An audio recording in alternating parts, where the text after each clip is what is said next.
அதை கொஞ்சம் கூட விளக்கமாக சொல்லுகின்றேன். உயிரெழுத்துக்கள் 12.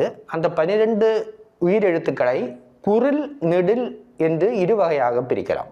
அதாவது இந்த 12 உயிரெழுத்துக்களில் அ, இ, உ, ஏ, ஓ இந்த 5ம் குரில் எழுத்துக்கள். ஏன் குரில் எழுத்துக்கள் என்று பெயர் வந்தது என்றால், குறுகி ஒலிப்பவை குரில் எழுத்துக்கள். ஆ என்று சொல்லும்போது குறுகி ஒலிக்கிறது ஆ. ஆனால் ஆ என்று சொல்லும்போதோ அது நீண்டு ஒலிக்கும் ஆ. அதே மாதிரி ஈ என்று சொல்லும்போது அது குறுகி ஒலிக்கும், எனவே அது குரில் எழுத்து. ஈ என்று சொல்லும்போது நீண்டு ஒலிக்கிறது, அதனால் அது நெடில் எழுத்து.